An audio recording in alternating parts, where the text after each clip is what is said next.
فلينظر الإنسان مما خلق من ماء دافق يخرج من بين الصلب والترائب. Assalamu alaikum wa rahmatullahi wa barakatuh. Un tema que muchos haters de mi canal han utilizado como argumento y desafío contra el Islam es el del supuesto error científico en el Corán. Según ellos, el Corán dice que el semen del hombre sale de entre los riñones y las costillas. Unos comentan con sarcasmo: que conste que yo no desprecio el Corán. Me parece un libro muy científico, como estos versículos de la Sura 86, que dice que el semen sale del riñón y las costillas. Luego tenemos a otros que pretenden hacerse pasar por entendidos, como este que no sabe diferenciar entre Sura y Aleya. También afirma que el semen sale de entre los riñones y las costillas. Y finalmente tenemos al típico científico que te escribe un texto infumable con afirmaciones falaces, una detrás de otra. Esta vez el esperma está en la costilla según él. Así que tenemos a cristianos que afirman de que, según el Corán, el semen sale del riñón y las costillas. Otros dicen que sale de entre los riñones y las costillas. Y a otros que dicen directamente de que el semen está en la costilla. ¿De dónde sacan esas traducciones? ¿Por qué no son transparentes? ¿En qué clase de interpretaciones se basan? ¿Es verdad que según el Corán el semen del hombre sale del riñón o la costilla? A continuación, con el permiso de Allah subhanahu wa ta'ala, voy a fulminar las afirmaciones difamatorias de estos haters basándome en las pruebas más sólidas. Bismillah. En las fuentes clásicas existen varias interpretaciones de este pasaje. Si una de las interpretaciones válidas no contradice el entendimiento científico establecido o no contiene ningún error científico, entonces la objeción anterior no socava el discurso coránico. La objeción solo socavaría el Corán si todas las interpretaciones válidas estuvieran en desacuerdo con la ciencia establecida. Lo que aquí se entiende por ciencia establecida es cualquier observación empírica o conclusión científica que es extremadamente improbable que cambie. No me refiero a conclusiones o teorías científicas que puedan cambiar con el tiempo debido a nuevos datos u observaciones. Existen al menos 3 interpretaciones válidas de este pasaje que no contradicen la ciencia establecida ni contienen ningún error científico. Antes de resumir y explicar las 3 interpretaciones, es importante proporcionar los significados árabes clásicos de las palabras pertinentes en los versículos. Yakhruju. Su raíz trilateral es ja, ra, jim. La palabra significa salir, emanar, emerger, irse, dejar, destilar, afuera, etc. El sulb. Su raíz trilateral es sad, lam, ba. La palabra significa lomos o espina dorsal. La palabra también puede ser una kinaya, es decir, un indicador lingüístico, para un varón. La raíz también puede significar volverse duro o rígido, que por cierto, el significado de esta palabra lo mencioné brevemente en uno de mis vídeos, at-tara'ib. Su raíz trilateral es ta, ra, ba. La palabra significa clavícula, parte superior del pecho o costillas. La palabra puede ser una kinaya para una mujer. Las 3 opiniones principales entre la erudición islámica son las siguientes. El versículo se refiere al fluido y no al esperma, y el fluido procede de entre los lomos y las costillas. El versículo se refiere al bebé que sale del vientre de la madre, que está situado entre los lomos y las costillas. El versículo se refiere al hombre y la mujer que mantienen relaciones sexuales, por lo que el fluido eyaculatorio se emite entre ellos durante el coito. La falacia de los enemigos del Islam no tiene ningún fundamento más que la ignorancia impulsada por el odio. El Corán no se refiere al esperma, sino que menciona agua o fluido. No se utiliza la palabra nutfat, que se refiere a una pequeña gota de esperma. El Corán utiliza la palabra ma, que significa fluido o agua. Así que esta versión de la objeción está fuera de lugar. Aunque se refiera al esperma, no sería inexacta. Los lomos son la zona donde uno se pone la ropa interior. Los testículos están entre los lomos y las costillas. Esta primera opinión fue sostenida por un gran grupo de eruditos y se refiere a un fluido que sale a borbotones de entre los lomos y las costillas. Esta opinión no es un error científico. De hecho, alrededor del 70% del líquido eyaculatorio que contiene esperma procede de las vesículas seminales, que están paralelas a la columna vertebral, y alrededor del 20% de la próstata y el 5% de la glándula bulbouretral, que están en la zona del lomo. Las vesículas seminales, la próstata y la glándula bulbouretral están entre los lomos y las costillas. Para que se entienda mejor, es como decir que el número 7 está entre el número 1 y el número 10. ¿Es esto un error matemático? No, porque la expresión entre el 1 y el 10 puede abarcar un significado amplio y general. La segunda opinión se refiere a la salida del bebé del útero, que se encuentra entre el lomo y las costillas. Esta opinión tiene precedentes clásicos. Tanto Al-Qurtubi como Ibn Atiyya, que por cierto, los dos eran andalusíes, mencionan esta opinión en sus obras exegéticas. Esta opinión es una de las respuestas más convincentes a esta objeción, porque tiene en cuenta el contexto temático de los versículos en cuestión. Esto implica el contexto lingüístico y semántico de todo el capítulo. Muhammad Abdul Halim es catedrático y uno de los expertos mundiales en el Corán. Ofrece una exposición exhaustiva de la Sura 86 del Corán, que incluye los versículos mencionados. Para comprender correctamente la Sura 86, uno debe reconocer el tema unificador que recorre todo el capítulo. Este tema es el de la resurrección. Todos los versículos de este capítulo están directamente relacionados con este tema. Una vez reconocido el tema, hay que considerar otra característica. La Sura At-Tariq es muy breve y fue revelada durante el primer periodo de la revelación, en la Meca. Como es habitual en los primeros capítulos de la Meca, At-Tariq es concisa.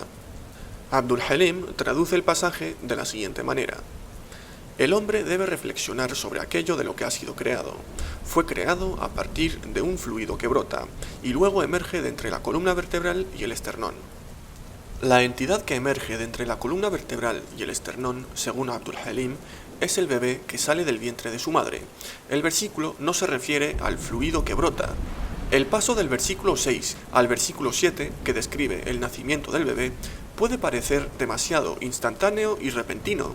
Sin embargo, Abdul Halim señala que esas transiciones instantáneas no son una sorpresa, dado lo condensado que está el capítulo. El Corán ya menciona versículos más largos y elaborados sobre la formación del embrión en capítulos anteriores. Para los lectores familiarizados con el Corán, notarán fácilmente la referencia implícita a estos versículos anteriores más largos. Hay tres razones claras por las que el versículo 7 no se refiere al semen, sino al nacimiento de un bebé. En primer lugar, el término surgir en el versículo es yakhruj. El Corán utiliza este término en otros versículos para referirse al surgimiento de la vida en las plantas de la tierra, de los bebés de los úteros y de los seres humanos de las tumbas. Siguiendo el estilo lingüístico coránico, el término yakhruj en el capítulo 86 también puede indicar el surgimiento de la vida. El Corán distingue sistemáticamente al ser humano vivo del líquido acuoso. Así pues, el término se refiere aquí a un ser humano vivo y no al líquido acuoso. En el diccionario árabe-inglés de uso coránico, bajo la raíz trilateral ja, ra, jim, la palabra yakhruj tiene los siguientes significados: salir, emitir, emerger, dejar, expulsar. La palabra yakhruj en el contexto coránico se menciona 53 veces. Muchos usos de la palabra se dan en el contexto de emerger o surgir de una tumba o de la tierra, crecer de o brotar de, salir de algo, y abandonar o irse. La aleya 25 de la Sura 30 se refiere al tema de la resurrección como la Sura At-Tariq. La aleya 20 de la Sura 23 se refiere a un árbol que crece de una montaña. Curiosamente, un bebé crece en el vientre de su madre y sale como un recién nacido. La aleya 22 de la Sura 5 se refiere a personas que abandonan una tierra. De nuevo, el bebé puede describirse como saliendo del vientre materno, viajando desde el vientre al mundo exterior. En segundo lugar, la imagen de un bebé que nace encaja perfectamente con el tema del capítulo At-Tariq, que es el de la resurrección. El nacimiento de un ser humano es una imagen importante en este capítulo, que trata de la vida, la muerte y el retorno final a la vida. En tercer lugar, el versículo 8 afirma: por cierto que Él tiene el poder de resucitarle. El paralelismo del nacimiento del hombre en el versículo 7 y el renacimiento del hombre en el versículo 8 está perfectamente alineado, tanto en el tema como en la concisión. Teniendo en cuenta todo lo anterior, hay razones lingüísticas y coránicas más sólidas para entender que lo que proviene de entre el espinazo y las costillas se refiere al hombre, es decir, el versículo 7 hace referencia al versículo 5. Además, está acorde con el lenguaje del Corán y el contexto de la Sura 86. Ahmed Mekki, el renombrado erudito coránico, sostuvo la misma opinión en su propia exégesis. Comentando el pasaje, Mekki dice que el versículo se refiere al surgimiento de un ser humano del vientre de su madre. Este punto de vista, por supuesto, no contradice a la ciencia en absoluto. La tercera opinión es que el sulb es un indicador lingüístico, como dije anteriormente, para el hombre. At-Tara'ib es un indicador lingüístico para la mujer. Al-Maturidi, un erudito clásico y teólogo, menciona que los eruditos tienen diferencias de opinión con respecto a este pasaje. Él registra que Abu Bakr al-Assam sostuvo que al-sulb es una alusión al varón, mientras que at-Tara'ib es una alusión a la mujer. Así pues, al-sulb es un nombre para los hombres, mientras que at-Tara'ib es un nombre para las mujeres. Esto se ve reforzado por el uso coránico, como en la aleya 23 de la Sura 4, que dice: وَحَلَائِلُ أَبْنَائِكُمُ الَّذِينَ مِنْ أَصْلَابِكُمْ. Al-Maturidi dice que la palabra aslabikum en la Sura 4, aleya 23, es la misma que la palabra sulb en la Sura 86, aleya 7, y se refiere a los varones. Este punto de vista puede referirse a cuando el hombre eyacula, y esto ocurre literalmente entre el varón y la mujer durante el coito, y esto tampoco está reñido con la ciencia. El Corán no menciona la producción de semen en este pasaje, ni en ninguna otra parte. El Corán simplemente afirma que el hombre es creado a partir del fluido eyaculado, que se emite desde el interior del abdomen. El semen no sale de los testículos, y punto. Ni se produce en los testículos, ni sale de los testículos durante el coito. Esto es un mito cultural que estos haters cristianos se creen. Antiguamente se pensaba que el semen se producía en los testículos. Es una lástima que estos cristianos ignorantes aún sigan pensando lo mismo a día de hoy. El semen contiene muchos componentes. Entre el 95 y el 98% está compuesto por fructosa, hormonas prostaglandinas, iones metálicos y salinos, lípidos, hormonas esteroides, enzimas, aminas básicas y aminoácidos. Todo ello se produce a partir de las glándulas situadas en el abdomen. Entre el 2 y el 5% está formado por los espermatozoides producidos en los testículos.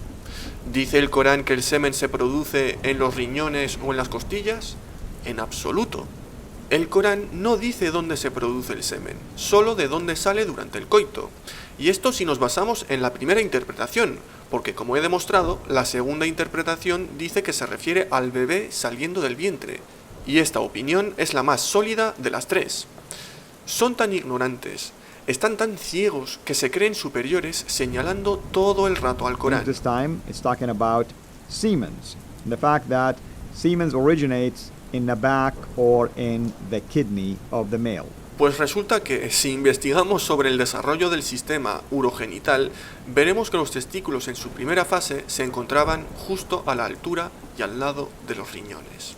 O en otras palabras, se ubican en el abdomen. El abdomen es el vientre o cavidad del cuerpo de los vertebrados comprendida entre el tórax y la pelvis, que contiene la mayor parte de las vísceras del aparato digestivo y genitourinario. Subhanallah. A los enemigos del Islam siempre les sale el tiro por la culata. El hecho científico es que las células primordiales de los testículos en el varón o de los ovarios en la mujer se acumulan en la espalda de los progenitores durante la etapa embrionaria. Luego salen de la espalda por la zona comprendida entre el inicio de la columna vertebral y el inicio de las costillas. Después, los ovarios migran hacia la pelvis en las proximidades del útero, y los testículos migran hacia el escroto, donde la temperatura es más baja. De lo contrario, no producirán espermatozoides y correrán el riesgo de convertirse en tumores cancerosos si no se completa el viaje. Lo mires por donde lo mires, el Corán está en lo cierto. Ninguna de las opiniones existentes contradice la ciencia ni contienen un error científico. Los detractores no pueden replicar postulando que estas opiniones son maniobras lingüísticas desesperadas para enmendar los errores del Corán, teniendo en cuenta la ciencia moderna. Las tres opiniones citadas anteriormente tienen precedentes clásicos y no son reacciones apologéticas.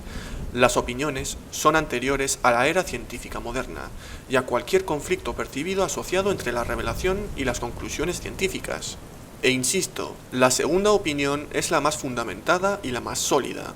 Lo que proviene de entre el espinazo y las costillas, es decir, el vientre, hace referencia al hombre, o sea, el bebé que nace del vientre de su madre. ¿Sabéis quiénes son los principales difamadores del Corán? Los apologetas, trolls, predicadores y misioneros cristianos. Estos mismos ignorantes y cobardes afirman que la Biblia es perfecta y no tiene errores científicos.